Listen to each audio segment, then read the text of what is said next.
Le souvenir que j'ai de plus loin, c'est lorsque mon père m'emmenait avec lui en camion.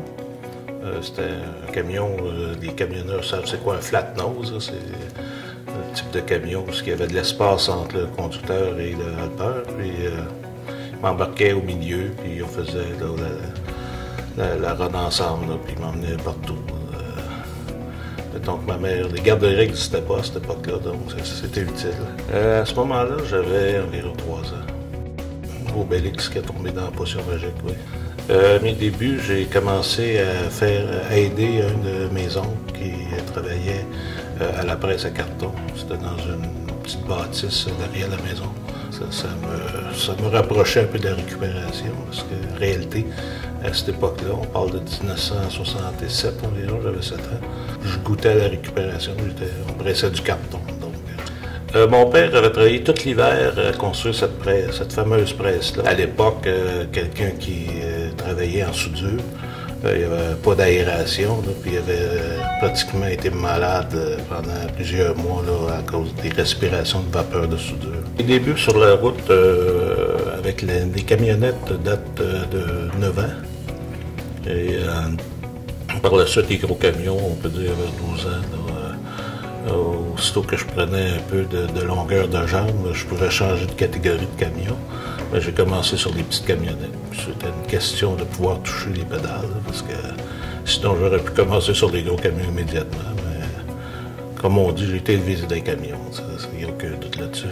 Je connaissais toutes les polices, j'étais toujours présent aux alentours. Donc, quand ils me voyaient circuler avec un camion en ville, ils se tournaient la tête, ils ne voulaient pas me voir, puis il s'est passé. Mon père s'est informé d'ailleurs à la compagnie d'assurance qu'est-ce qui arriverait s'il y avait un accident. Puis à l'époque, c'était pas grave. Si je savais conduire, j'étais assuré. C'est ça. Mon père voulait avoir quelqu'un pour justement vérifier d'un voyage de déchets s'il y avait encore des matières recyclables. Puis le seul volontaire obligé, c'était moi. Donc, effectivement, le camion dompait son contenu au site d'enfouissement. Puis moi, je sautais dans le voyage, puis je sortais tout ce qui était encore bon. À un moment donné, j'étais en train de vider une boîte de carton, puis j'ai senti quelque chose qui me montait dans la jambe de culotte. Je me suis aperçu que c'était une souris qui était en train de me grimper après la jambe. Puis, je vais vous dire, je pensais à mon avenir. Elle se dirigeait vers mon avenir, d'ailleurs. Donc, vous essayerez ça de déchirer une paire de jeans. Mais moi, j'ai réussi. La paire de jeans, je l'ai déchirée sur moi, puis j'ai laissé sortir la petite bestiole. Fouiller dans un déchet, pour moi, c'était comme un cultivateur qui va gratter les excréments là, sous les animaux. Pour moi, ça n'a pas de senteur, c'est pas dégoûtant du tout.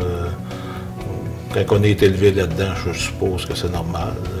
On triait toutes les boissons, les bouteilles de boissons par catégorie, le gin avec le gin, le rhum avec le rhum.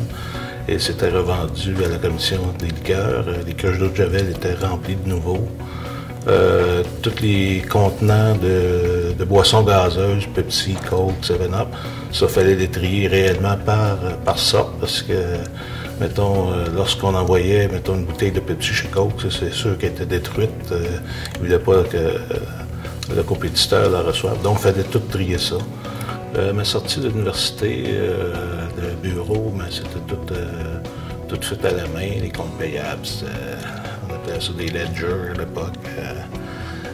Moi, j'avais quand même des bonnes bases en informatique, donc j'ai commencé à faire un logiciel pour la facturation, les comptes recevables. Et ensuite, j'ai fait un petit logiciel pour les payables.